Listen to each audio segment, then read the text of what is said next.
Welcome to Cyprus News by FinancialMirror.tv. Interior Minister Neoklis Silikiotis, who has been under local and international criticism over the delay on issuing title deeds, has lashed back at developers, saying they are as much to blame for the problem as the government itself. There is an effort to speed up the issue of title deeds, but more than 100,000 properties have not even been entered into the system, and a further 25,000 have not asked to be issued with title deeds. Some 19,600 applications should be processed by the end of the year or by the first half of 2010, Silikiotis said. Pavlos Loizou, new ventures consultant at Andonis Loizou Associates, said that the cost of a house on a 260 square meter plot in Nicosia, which is not affected by external factors such as tourism, foreign buyers and holiday home developments, has risen by 127% in the past 10 years, of which a 70% increase alone was recorded from 2002 onwards. As a reflection of purchasing power, whereas the average joint income of a couple has risen by 50% in the past 10 years, the price for land has risen by a whopping 570%. Cyprus has taken a significant lead in efforts to become an attractive financial centre following the initiative of the Cyprus Securities and Exchange Commission to accept applications from companies engaged in forex trading, futures and other derivative products. SEC Chairman George Haralambous told the Financial Mirror that companies that are engaged in foreign exchange trading transactions will need to apply to receive the relevant license to offer their services as Cyprus investment firms. Once approved, this will allow them to expand their activities across the EU under the EU Single Market Directive. Cyprus's tourism industry is bracing itself for the worst summer season on record as the global financial crisis hits the pockets of tourists, edging Cyprus closer to a recession, analysts told Reuters.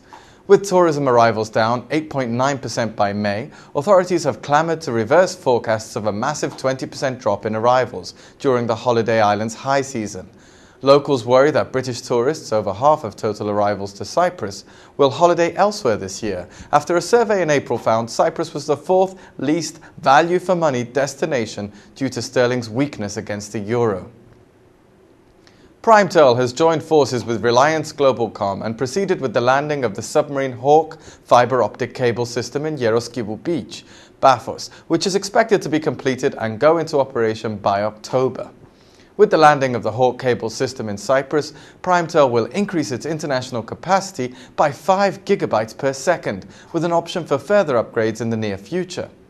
PrimeTel's marketing manager, Stefanos Stefanou, told the Financial Mirror that for the first time, Cyprus has an alternative submarine cable connecting it with the outside world.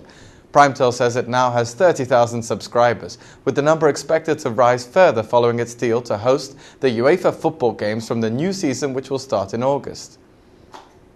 President Dimitris Christofias has said that government initiatives in recent years have significantly raised Cyprus's performance in the European Innovation Scoreboard for 2008, noting that Cyprus, along with Finland, Ireland and Bulgaria, has recorded the highest progress among EU member states. He added that Cyprus's performance rating scored 0.471, slightly below the EU 27 average of 0.475, and the country is now ranked 12th. Meanwhile, it was announced that the overall tax-to-GDP ratio in Cyprus was 41.6% in 2007, marking an increase of 5% compared to 2006, according to Eurostat.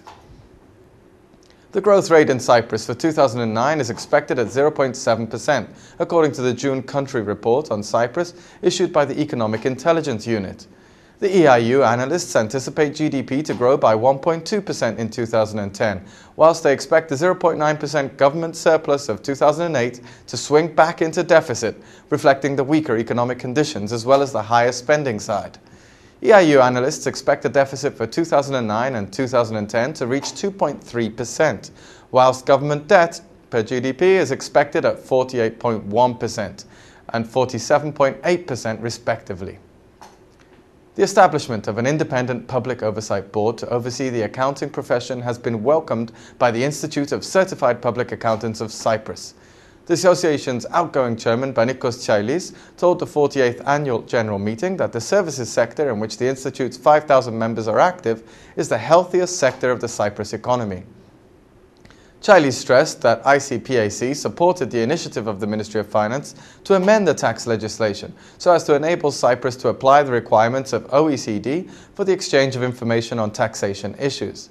As a result, Cyprus was placed by the G20 and OECD on the white list of the countries that comply with the requirements of these organizations.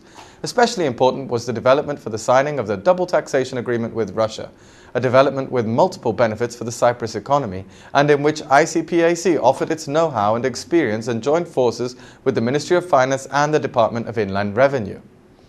Chiley's put forward specific proposals for strengthening Cyprus as a competitive financial centre, but also for the implementation of a Cyprus tax system which will be the most attractive in the EU. Thanks for watching FinancialMirror.tv.